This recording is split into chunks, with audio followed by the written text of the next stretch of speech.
Pessoal, nós estamos aqui, nosso primeiro podcast do PIC, junto com a Rede Amamenta.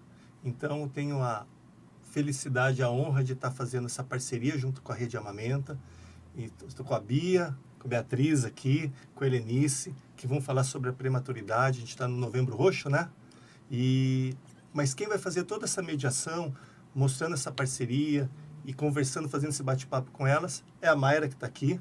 Então, Mayra, eu peço para você vir aqui, assume o papel aqui de mediadora e vamos fazer essa conversa aí que a gente vai estar divulgando para as pessoas, vai estar conversando com as pessoas, junto com a Rede Amamenta e o PIC, que a gente tem feito essa parceria aí, pensando nos primeiros 1000 dias da criança.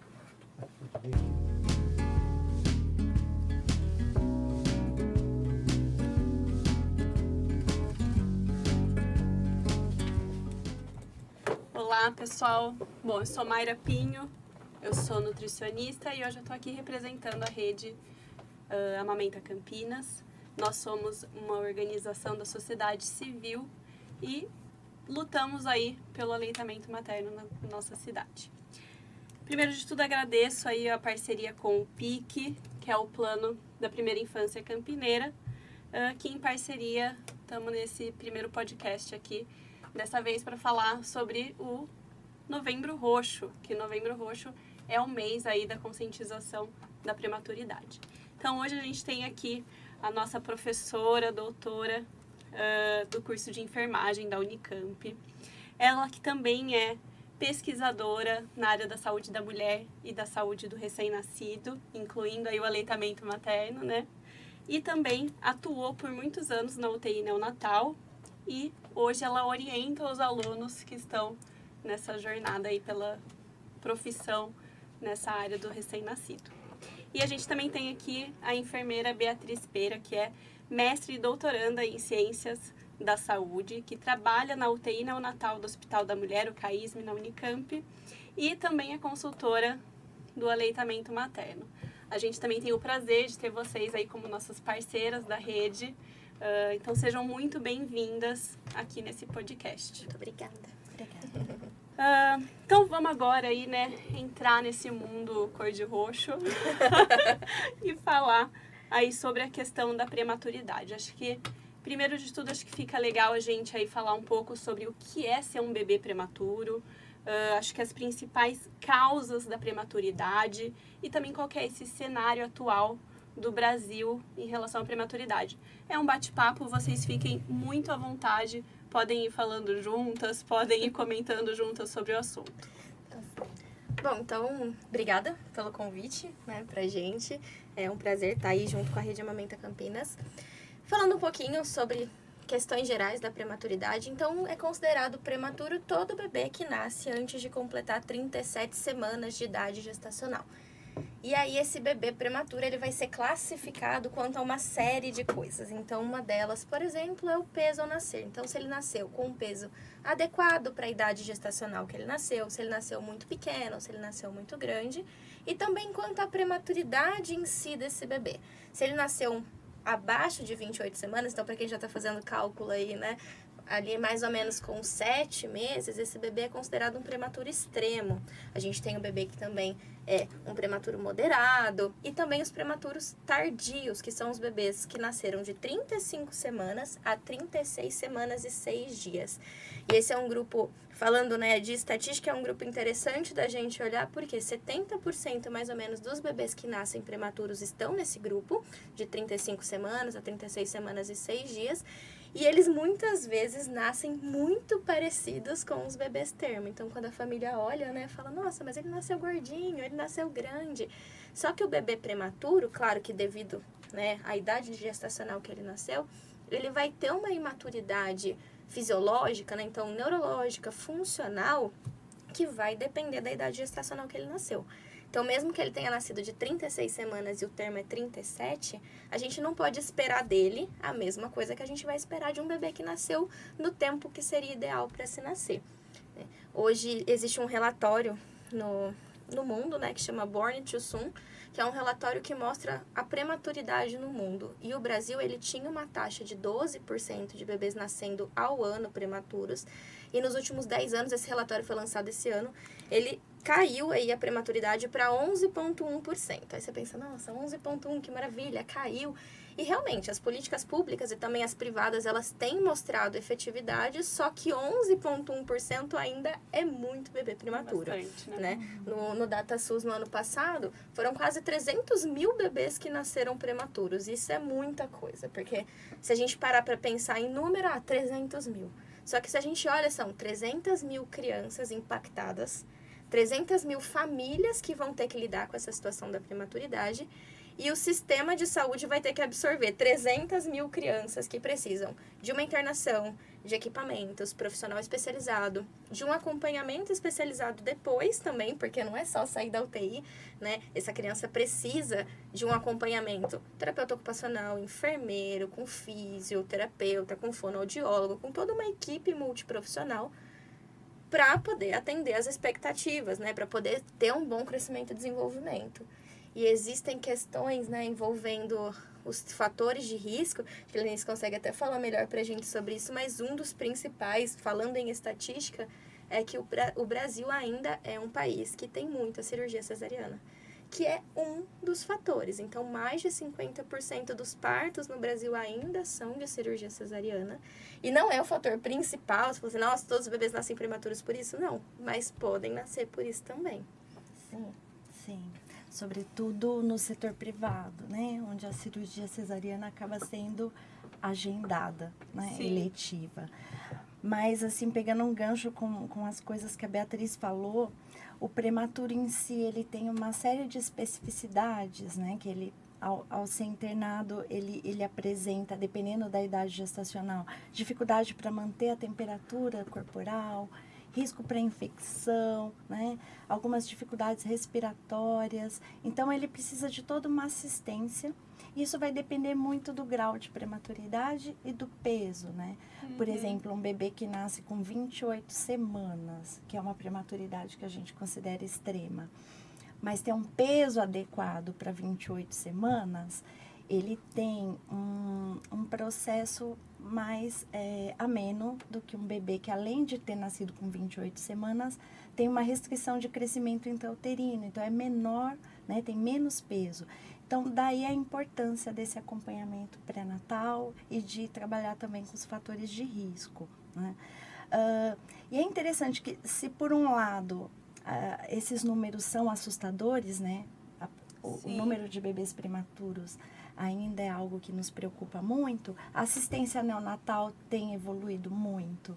Então, nós paramos de olhar só para a sobrevivência dos bebês, né? Porque antes era o nosso grande foco, a sobrevivência, e nós passamos a olhar nesse cuidado para os resultados de médio e longo prazo, né? Como é que vai ser a qualidade de vida desses bebês e das suas famílias. Então, o cuidado que nós vamos discutir aqui hoje, ele está muito voltado para isso, né? Os 1000 dias, né? Os primeiros 1000 dias são muito importantes, e eu até esqueci de agradecer, gente. Tenho que agradecer muito a oportunidade de estar aqui conversando com vocês, né? A convite da PIC e da Rede Amamenta Campinas, Mayra, né? E Bia, eu agradeço muito pela oportunidade de estar aqui. Eu espero que esse podcast ajude, né? Famílias, mães, famílias e pessoas que estão engajados com o aleitamento materno e, sobretudo, com o prematuro, porque ele tem características bem específicas, né? Então, falando um pouco das causas da prematuridade, ela é considerada um evento, assim, multifatorial, né? Muitas causas, algumas ainda desconhecidas, por que o nascimento prematuro acontece, e algumas bem estabelecidas, né? Então, e tem aquelas situações em que é absolutamente justificável acelerar o nascimento, quando o útero materno é um local inóspito, né? É um local em que está colocando em risco a vida do bebê e da mãe. E isso é uma decisão médica, né? Um acompanhamento muito bem feito. Então, quando a pressão está elevada, quando a mulher tem algum tipo de descompensação, né? Em que a placenta não está mais nutrindo o bebê como deveria, então, ou a vida da mulher corre risco de alguma forma, essa gestação precisa ser abreviada. Mas nós temos as outras situações em que isso ocorre de forma mais espontânea e indesejada, né? Por exemplo, processos infecciosos, inflamatórios, histórico de gestações prematuras anteriores. A gestação múltipla é uma situação também que tem um risco um pouco maior. Estamos falando de risco, né? Não quer dizer que todas as pessoas nessas condições vão ter um bebê prematuro. O tabagismo. E o que a gente está precisando muito são os registros e acompanhamento melhorado no pré-natal para identificar esses fatores de risco, né? E acompanhar essa mulher de forma adequada e encaminhar para centros de excelência que possam dar o melhor cuidado. Até porque esse risco a gente sabe, né? Que essa mulher tem um fator de risco já na gestação, essa mulher também consegue se preparar para um possível parto prematuro ainda no pré-natal. Porque se a gente identifica um risco, mas ainda assim não fala nada para essa mulher, não prepara ela para o que é um hospital, qual seria o melhor local adequado para esse bebê estar, como que ela pode auxiliar nesse processo, aí a gente também perde uma oportunidade gigantesca, né? Inclusive, no CAISM, né, o Centro de Atenção Integral à Saúde da Mulher, hoje chamado de Hospital da Mulher, professor Dr. José Aristodemo Pinotti, ele faz um acompanhamento pré-natal de alto risco. E um dos cuidados é que essas mulheres conheçam a UTI neonatal, né? Então, sempre que uma mulher tem fatores de risco para nascimento prematuro, é muito interessante que ela faça um acompanhamento pré-natal especializado. E inclui esse cuidado de conhecer o local. E isso é muito legal, né? Porque a gente pensar na questão da prematuridade é aquela ideia do bebê, da gestação idealizada e da real, né? O bebê real versus o bebê imaginado, né? Exato, né? E quando a gente fala da prematuridade, eu acho que vem uma quebra muito grande, né? Nesse idealizado. Então, se você conseguir trabalhar todo esse processo com a mãe já desde ali da gestação, né? Faz toda a diferença também no enfrentamento ali na hora que chega o bebê prematuro, né? Exatamente. E dentre esses fatores de risco, pensando no idealizado, nós temos as condições socioeconômicas das mulheres também, né? Então, a literatura já mostra que as mulheres que têm uma condição socioeconômica mais desfavorável, elas têm um risco maior para a prematuridade. E existem algumas estratégias que podem amenizar isso, né? A gente nem sempre consegue atuar, infelizmente, no nosso país em todas, mas a gente consegue fazer redução de danos em algumas, né?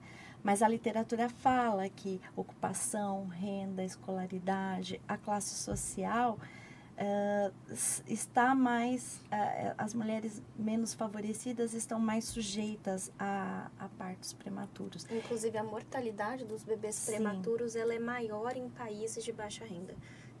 Tem dados assim, discrepantes. A maioria dos bebês prematuros extremos vão morrer em países de baixa renda.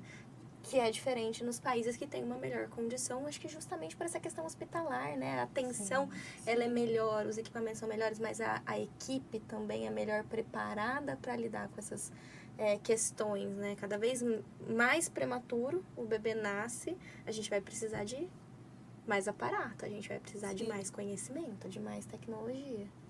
E mulheres, por outro lado, com uma condição socioeconômica melhor, elas tendem a ter filhos mais tarde. Isso também pode ser um fator de risco. E elas têm também acesso à reprodução assistida. Então, um cuidado aí é o número de embriões implantados. Que a fertilização in vitro também é um fator de risco para parto prematuro. Porque aí, gestação múltipla, maior chance de prematuridade, né? E tem uma série de cuidados no ambiente de trabalho também, né? Os turnos, as condições de trabalho, a exposição, né? Também o cuidado dessa mulher ter licença remunerada, os afastamentos necessários, o tempo para fazer o acompanhamento pré-natal adequado. Mas uma coisa bem lembrada são as cirurgias cesarianas, né, eletivas, infelizmente, porque você tem aí uma margem de erro, às vezes é determinada a idade gestacional, mas você tem uma margem de erro de mais 15 dias ou menos 15 dias, e com certeza 15 dias no ambiente intrauterino faz muita diferença, né? O bebê está ganhando peso, está se desenvolvendo e está num ambiente adequado para ele. Outro fator de risco importante é o tabagismo. Ele aumenta em 25% o risco de parto prematuro. Então, isso no pré-natal também pode ser uma estratégia bem importante para ser acompanhada. E o quanto essa mulher fuma por dia aumenta esse risco. Portanto, se ela tem um vício que para ela, nesse momento, é muito difícil de cessar, né? Então, ela pode pelo menos diminuir. E isso vai ajudar nesse processo. A gente até fala, né, que a gestação é uma janela de oportunidades, né? Inclusive para o tabagismo, né? É uma janela de oportunidade aí para a gente conversar com essa mulher e falar dos riscos, que daí inclui a prematuridade e quem sabe fazer com que ela largue o vício ou pelo menos reduza, né? Exato. Já começa um processo pensando também na saúde dela, No né? Exato, porque não só a Cuidado. prematuridade nesse caso, mas às vezes o bebê nasce no tempo correto, mas nasce com baixo peso. É muito comum em Exato. mulheres tabagistas, que também é uma questão de repercussão muito importante na prática. Muito bom. Quando a gente fala, principalmente acho que dessas questões do bebê do prematuro mais extremo, a gente fala muito, são muitos os cuidados que ele vai precisar, né? Acho que quanto mais extrema a prematuridade, maior o número de intervenções que esse bebê vai necessitar ali no ambiente hospitalar, né? Acho que todo mundo sabe, né? Ou pelo menos deveria saber, o aleitamento materno, ele é o nosso padrão ouro para a alimentação do bebê, é considerado o melhor alimento para a criança, é recomendado aí de forma exclusiva até o 6º mês, não tem uma data limite para o aleitamento materno. Nessas questões da prematuridade, principalmente esses mais extremos, como que fica essa questão do aleitamento materno? O aleitamento nessa questão, né, ele continua sendo o padrão ouro. Então, o leite materno continua sendo o padrão ouro na alimentação. Mais importante ainda, Mais né? importante ainda. Então, assim, existem questões dentro da UTI que a gente pode trabalhar. E é interessante que a gente entenda que, assim como num bebê que nasce no termo, o aleitamento do bebê prematuro vai começar quase que no parto também. Só que vai começar de uma forma diferente. Então, se a gente espera que o bebê, a termo, vá para o pele a pele e amamente na primeira hora de vida, a gente também quer que o prematuro vá para o pele a pele. Muitas vezes isso não vai ser possível, mas muitas vezes ele ainda não tem a habilidade de ir para a mama materna. Então, ele precisa coordenar a sucção, a deglutição e a respiração, que é assim, uma tríade fundamental para esse bebê poder mamar. E ele vai ter isso um pouco melhor maturado lá pelas 34 semanas. Então, vamos imaginar esses bebês menores ou até mesmo os maiores, mas que naquele momento não é possível. A gente precisa intervir de outra forma no aleitamento. Então, o ideal é que a instituição também esteja preparada para lidar com como eu vou oferecer o leite materno para esse bebê, mas esse leite materno precisa ser extraído. Então, a gente precisa que as mães também sejam devidamente orientadas, tenham um espaço adequado, considerando que ela vai passar muito tempo com esse bebê dentro da instituição hospitalar, né? Para que ela faça a extração de leite, seja ela manual, seja ela por bomba elétrica, enfim, para que esse leite, ela primariamente, se for possível, ela extrai o leite primeira vez antes de 6 horas.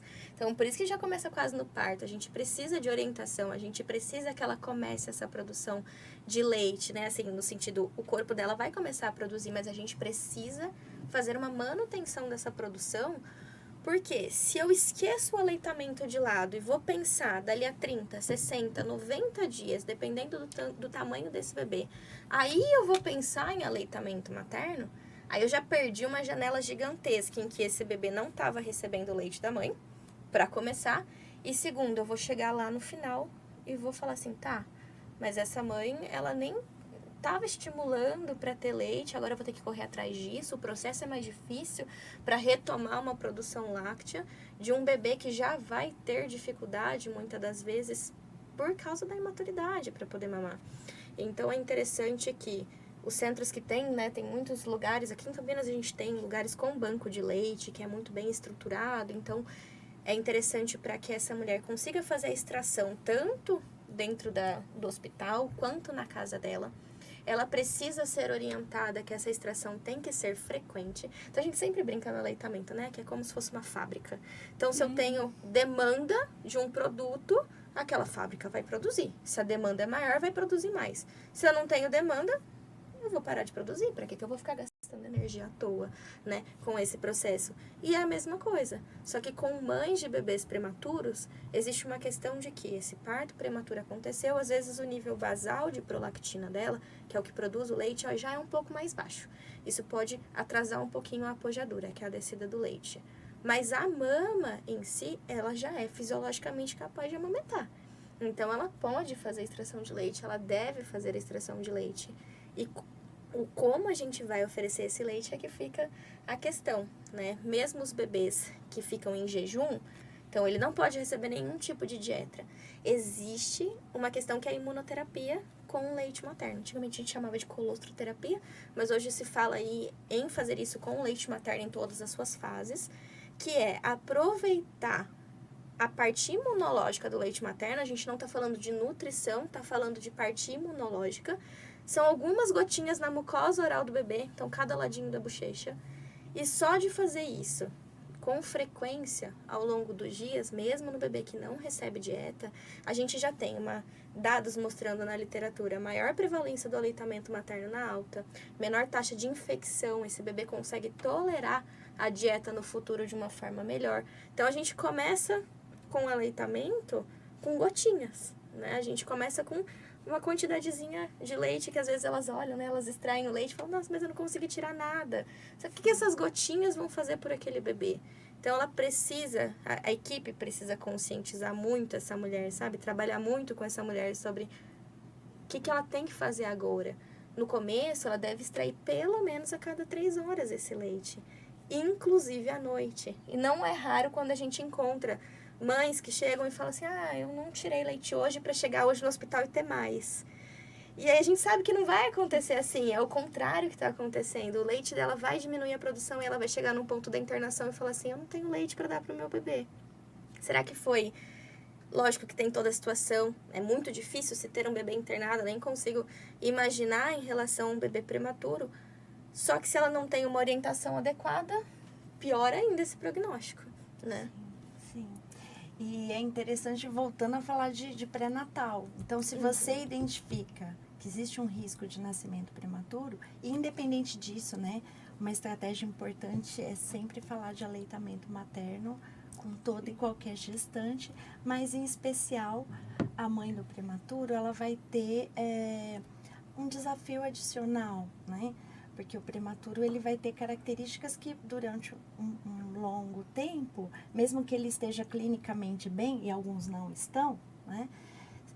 Ele vai ter características de maturidade, em que ele não vai poder ir ao peito, como a Beatriz já especificou, e esse estímulo que a mama deve receber não vai ser feita pela boca do bebê. Então, é por isso que orientar essas mulheres sobre a extração do leite, sobre o estímulo que elas vão fazer na mama é fundamental. E, inclusive, para elas compreenderem isso que a Beatriz falou, né?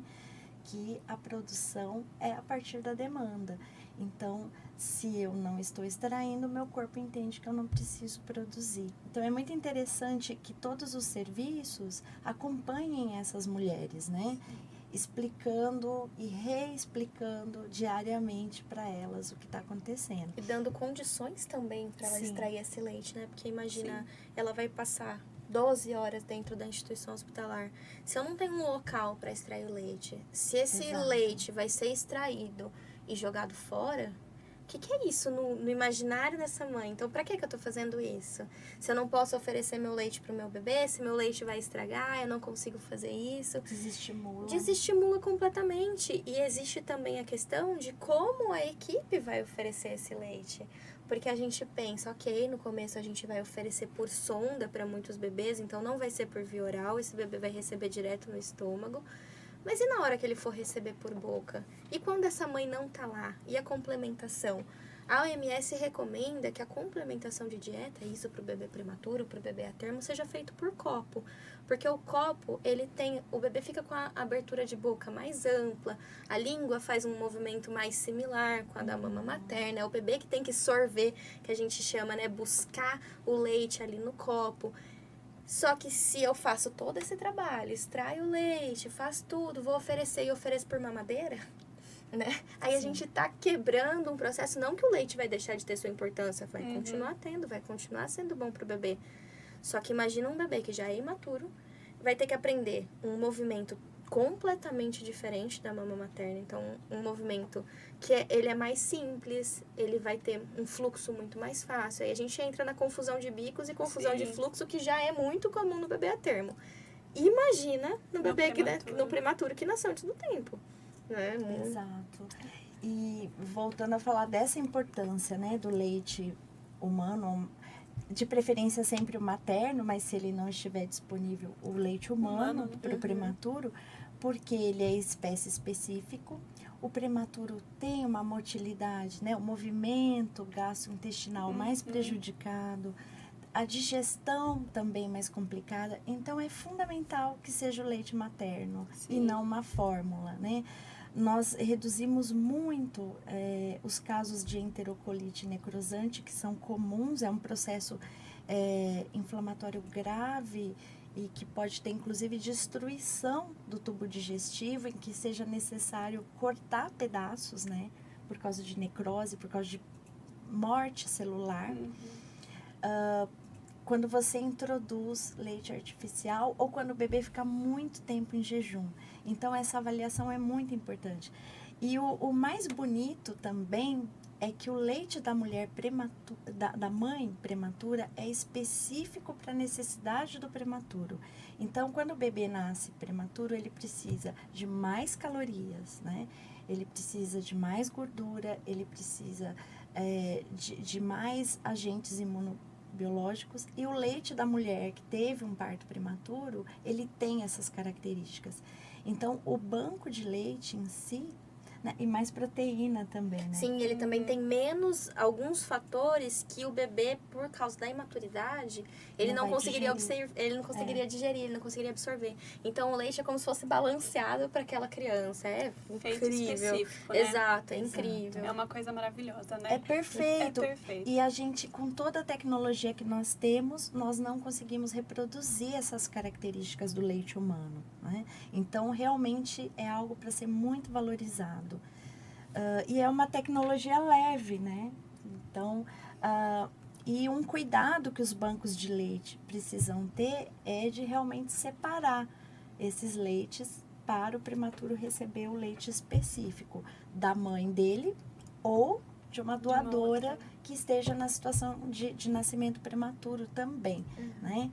Mas é interessante, né, que a equipe vai acompanhando e avaliando a prontidão desse bebê para receber leite via oral, de preferência na mama, mas principalmente desde o começo estimulando essa mulher a manter a produção. Isso pensando que alguns nascimentos prematuros, como a Beatriz já falou, podem demandar muitas semanas ou até meses de hospitalização. Sim. Né? Então, é um desafio bem grande para essa mulher, né? Sim. Que está ali por um período muito longo fazendo uma extração manual, né? Ou um aparelho, por bomba, né? E de mostrar para ela, né, o quanto que é especial esse cuidado que ela está ofertando. E a diferença que isso está fazendo, né, na evolução do filho, é sempre E a equipe multiprofissional também entender que vai ter momentos que ela vai desanimar. Sim. E que nós precisamos estar ali para fortalecê-la, para resgatar as forças dela, né? Para rediscutir com ela, reajustar. Algumas mulheres não têm rede de apoio, algumas mulheres têm uma história de perda, né? De dores que nós nem conhecemos. Então, é muito interessante que a equipe multidisciplinar esteja atenta às necessidades. Eu acho que nós, nesse processo educativo, a gente vai falando muita coisa. E vai esquecendo de olhar qual é a necessidade daquela pessoa em especial. Então, resgatar isso em nós, né?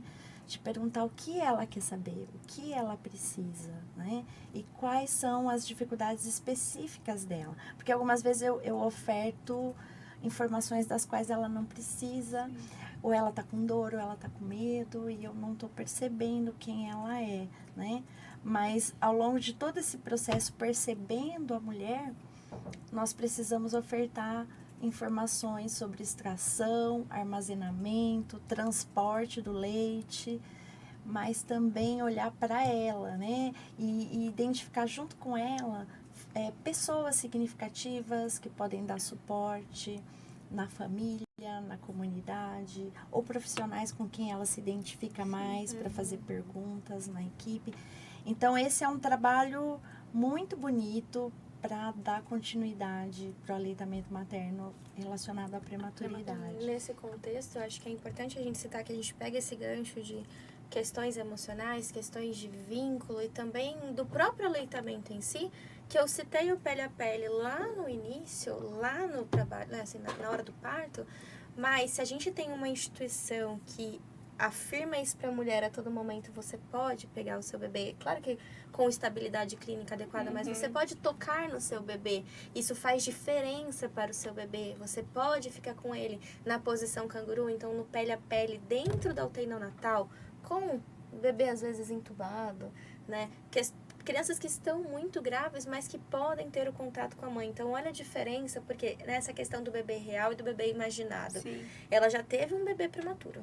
Ela chega e olha aquele bebê cheio de dispositivos. Ela está extraindo leite e é isso que ela está fazendo. Mas e o contato com aquela criança? E o vínculo que ela precisa criar? Será que a gente também está proporcionando isso? Tem profissional que pega como se fosse, né? Eu sou dona de tudo isso aqui. Não. É a mãe que tem que ser protagonista dessa história, né? A mãe que tem que estar ali. A gente está falando muito da mãe, mas o pai também, né? Mas é que nesse contexto de aleitamento, isso vai fazer muita diferença pro aleitamento também. Ver o bebê dela, maternar, sentir, né? O bebê dela vai estimular o reflexo da ocitocina para poder ter ejeção desse leite. Então, faz toda uma diferença. Tem até a extração de leite beira-leito. Então, nesse contexto, muitos hospitais conseguem fazer isso, que a mãe do lado do leito onde o bebê está internado faça a extração e já ofereça o leite para o bebê. Então, uma das práticas que podem ser colocadas que são muito, assim, interessantes.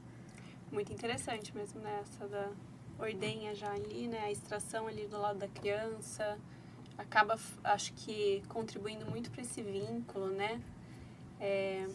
Uma fala da Helenice aqui que eu achei bem legal, assim, que foi o dessa questão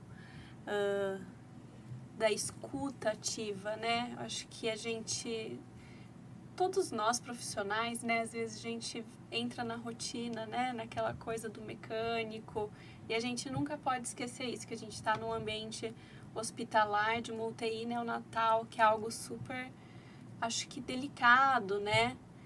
E a escuta ativa, assim, escutar realmente a necessidade dessa mãe, né?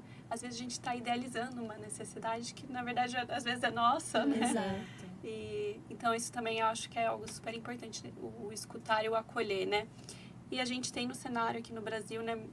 Principalmente vocês que estão num hospital público, às vezes elas são de outros locais, não são da cidade.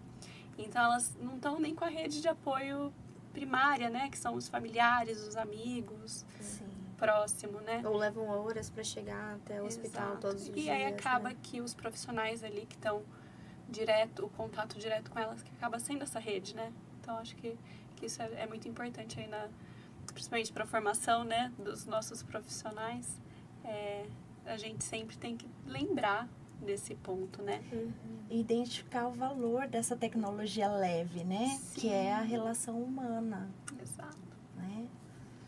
E aproveitando o gancho aqui com as coisas que a Beatriz estava falando aí do pele a pele, eu tive a oportunidade aí do meu doutorado ter sido no CAISM, né, onde eu conheci a professora Helenice, e estudei e passei a conhecer mais sobre a instituição Amiga da Criança, né, que é um selo aí da Organização Mundial da Saúde, junto com a Unicef, em que vai certificar os hospitais que têm boas condutas e práticas que vão ajudar aí na manutenção e na promoção do aleitamento materno. Pensando em prematuridade, a gente tem algo nesse sentido, iniciativas, não sei, protocolos, alguma coisa que seja pensando nessas questões? Sim, sim. Acho que muito legal você falar da IAC, né? Porque é um movimento, assim, mundial, né? Para promoção, proteção e apoio ao aleitamento materno. Então, o grande objetivo realmente é mobilizar toda a equipe e principalmente aqueles profissionais que atuam em contato com gestantes, né? Bebês e puérperas, né? Mulheres que estão no pós-parto.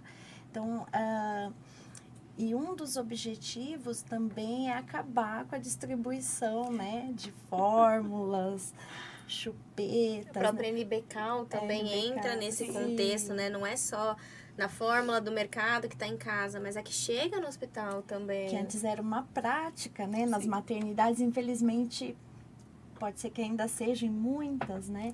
E aí, voltando a falar dos primeiros 1000 dias, é muito importante que a gente proteja o aleitamento materno. Então, a IAC está sedimentada nos 10 passos, né, para o sucesso do aleitamento materno. Acho que não cabe aqui falar todos os 10, mas o quinto passo, que é muito importante, né, é como ajudar as mulheres a manterem a lactação, mesmo sendo afastada dos seus filhos, que tem tudo a ver com o que nós estamos discutindo hoje, né? E também de não oferecer outros alimentos para o bebê. Então, tem várias estratégias, né? E tem também protocolos para a gente perceber quando que o bebê está pronto para ir para a mama. Mas, sobretudo, sempre garantir que ele receba leite humano, né? Então, e uma característica que, nesse contexto, da prematuridade, até o bebê estar bem maduro, a gente não pode tanto falar de livre demanda, né? Porque eles, às vezes, são mais sonolentos, são hipotônicos, né? No linguajar, assim, menos técnico, são bebês mais molinhos, que não conseguem manter a postura. E algumas pessoas, erroneamente, taxam o bebê prematuro de preguiçoso, né? Isso eu discuto muito com as mães. Não, seu bebê não é preguiçoso.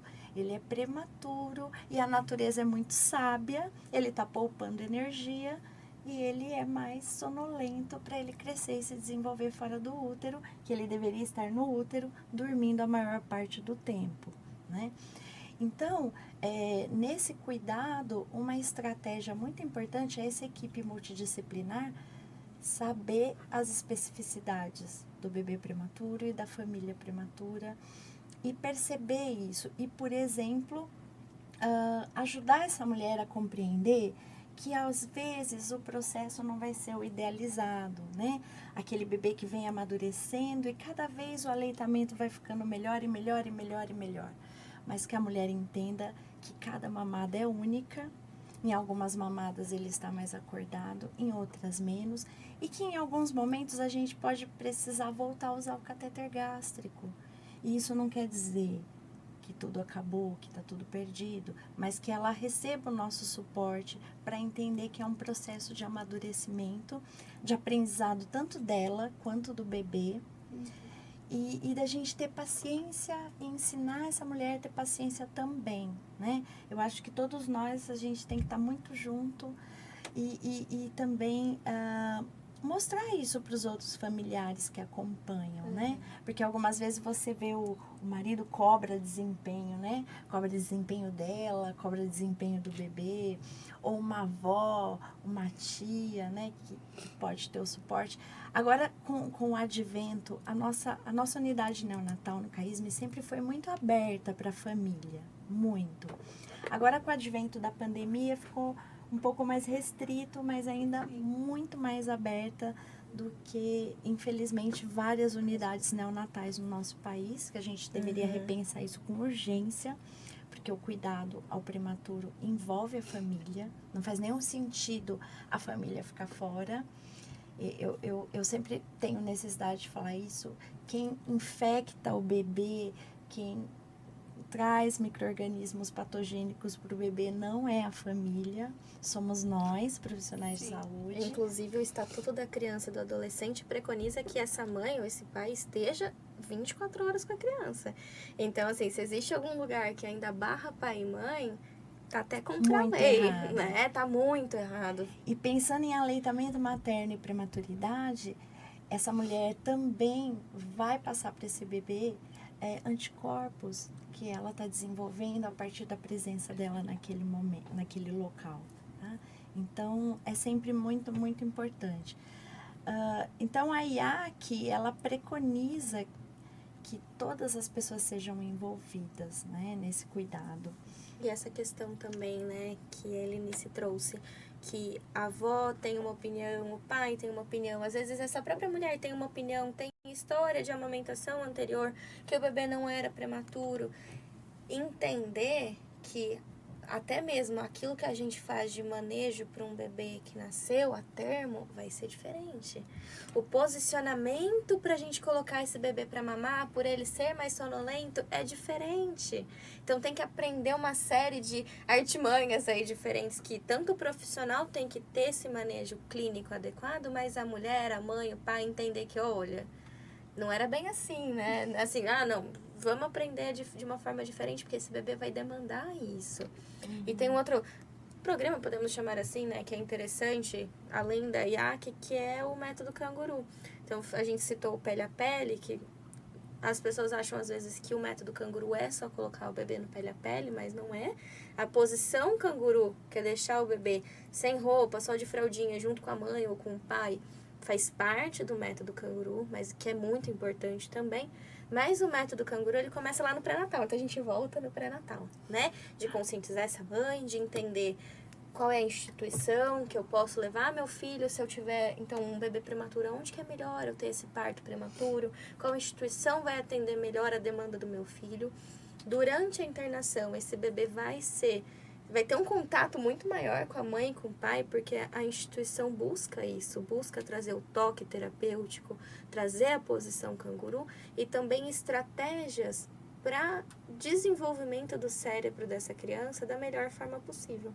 Então, pelo método canguru, as unidades neonatais, elas buscam até mimetizar o ambiente uterino na medida do possível. Claro que a gente ainda não tem uma forma exata de se fazer isso, mas quando os pais entram numa unidade que segue o método canguru, eles vão ver luzes apagadas, os sons mais baixos, né? Eles vão ver ali a criança num ninho, que é para deixar realmente mimetizar ali, tentar mimetizar esse ambiente do útero.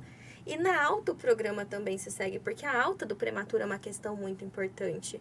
Muitos prematuros reinternam justamente porque o aleitamento não foi bem trabalhado e aí eles reinternam com icterícia, reinternam desidratados, porque é uma questão a ser trabalhada e eles precisam retornar no ambulatório 24 horas depois. Infecções respiratórias, porque assim, são bebês que estão mais suscetíveis ainda. A gente fala de suscetibilidade dos bebês em geral, mas eles estão mais suscetíveis ainda, então precisa também que o serviço de saúde acolha essa demanda, porque no método canguru, se o bebê tem condições clínicas para isso, é lógico que o peso não é só o fator determinante para um bebê de alta, mas tem bebês que vão para casa com 1,6 kg, né? Que é totalmente diferente de um bebê de 4 quilos que foi embora para casa. Claro que existem outras questões que não pesam, igual eu falei, mas esses bebês, eles precisam de uma atenção a mais. Eles precisam de profissionais capacitados para retomar, atender assim, aquele binômio no processo de aleitamento materno, entender o que pode ser feito, né? Não dá para esperar 1 semana, 2 semanas para esse bebê retornar em ambulatório junto com a mãe e aí entender, assim, o aleitamento não estava muito legal. A maioria das vezes o que acontece é que volta com fórmula e se perde um processo de aleitamento materno que podia ser muito bonito, né? E melhor para aquela criança. Riquíssimo, né? Exato. Bom, estamos chegando. O papo tá muito bom, gente. Acho que junta 3 que gostam do assunto, né? Se deixar, a gente vai passar o dia aqui. Mas nosso tempo está acabando. Então, eu gostaria primeiro de agradecer, assim, muito a presença de vocês duas aqui. Foi um papo muito gostoso, muito riquíssimo. Vimos aí a importância do leite materno para esses bebês prematuros.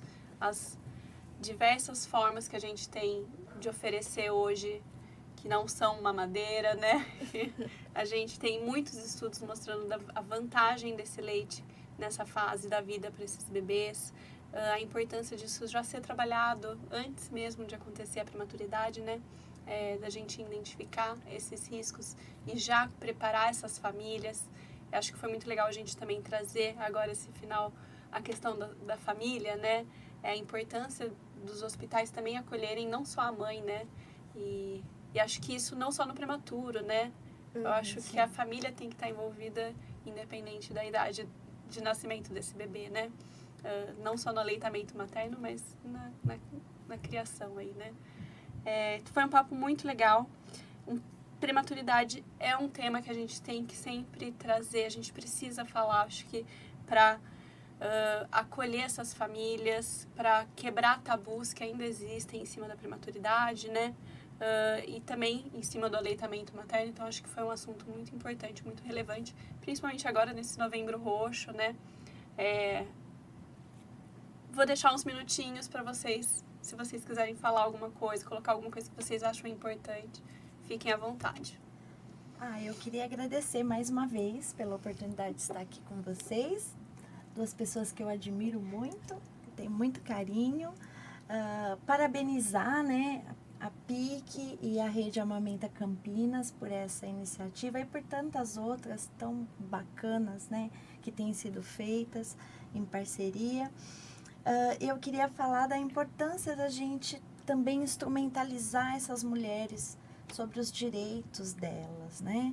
A licença maternidade, as pausas para amamentar em período de trabalho, a creche, né, que algumas podem ter direito, a estabilidade no trabalho, desde o diagnóstico da gestação até os 5 meses de vida pós-natal. E por indicação médica, né, essas licenças também podem ser prorrogadas, é interessante que as mulheres saibam disso. E as mães de prematuros, recentemente, conseguiram, né, uma liminar em março de 2020. As mulheres com contrato CLT, elas também têm 120 dias a partir da alta do bebê.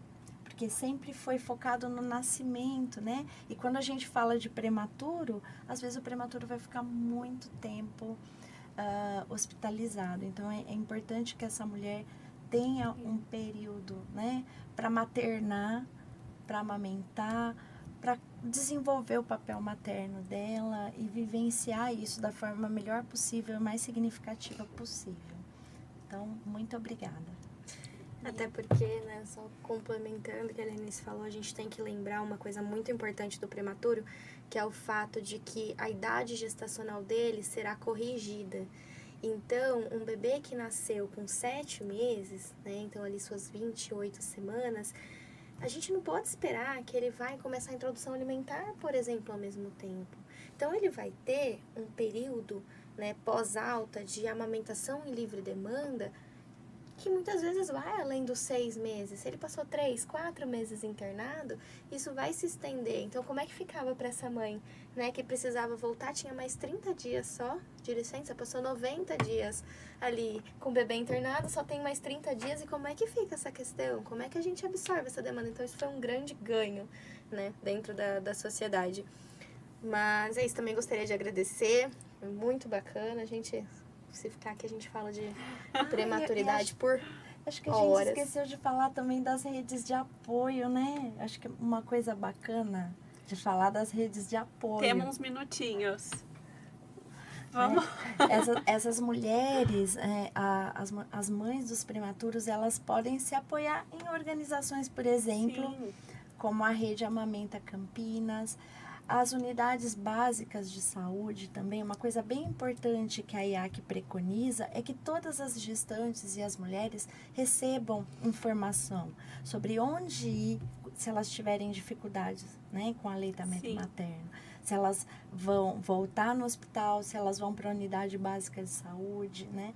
O apoio de outras mulheres que vivenciaram a mesma situação. O próprio banco de leite humano, banco que a de gente tem leite. mais de um dentro de Campinas. Estou falando aqui da nossa região, mas Sim. tem diversos bancos espalhados pelo Brasil, né? Então, essas mulheres precisam ter esse tipo de informação também, né? Onde buscar apoio, porque em alguns momentos elas vão se sentir muito sozinhas nesse desafio de desenvolver o aleitamento materno ou a amamentação, né? Que é diretamente no peito, com o prematuro. E é muito importante saber onde ela vai buscar apoio. E a nossa rede, né? A nossa atenção primária, ela tem se desenvolvido muito e olhado mais o prematuro como um cliente, né? Eu tô falando porque eu tenho uma história de 25 anos já de assistência neonatal. Eu lembro de uma época em que qualquer coisinha que acontecesse com um bebê prematuro que nasceu no CAISM só podia ser resolvido no CAISM. E hoje a Unidade Básica de Saúde, né, a Atenção Primária de Campinas, acolhe com maestria essas crianças, né? Então, nós temos muitos profissionais também preparados para acompanhar esses bebês. Muito bom a gente ver que está evoluindo esse olhar e esse cuidado, né? Sim. De uma forma mais global e mais ampliada e com pessoas capacitadas em diversos níveis da nossa assistência, né? Sim. Que continue assim, né? Isso é sempre o nosso objetivo, né? Sim, e as mulheres que têm uma condição financeira, né? Com mais facilidades, ela pode, inclusive, procurar uma consultora, né? Em aleitamento materno, um profissional especializado, que tem vários também em Campinas. Bom, agradeço também ao PIC, o Plano da Primeira Infância Campineira, pela parceria, não só aqui no podcast, mas em várias outras ações que a gente já teve aqui na cidade de Campinas. Agradeço a todos que nos ouviram até aqui também. Não esqueçam aí de curtir, compartilhar o nosso podcast. Nós somos a Rede Amamenta Campinas, somos uma iniciativa da sociedade civil e a divulgação de todos nos ajuda a continuar com esse trabalho, né? Eu convido a todos que quiserem saber mais também sobre nossas ações, sobre os nossos eventos, a seguir a gente nas redes sociais, é o @Rede Amamenta Campinas, tudo junto. Lá a gente também tem um grupo de mães que se apoiam, que se ajudam, então se você é uma mãe que está ouvindo, precisar de uma ajuda, a gente também está aqui sempre para isso, para o apoio. Muito obrigada a todos, obrigada Helenice, obrigada Beatriz, Muito e nos obrigada, vemos na Mayra. próxima. A gente Tchau, que agradece. Tchau, tchau.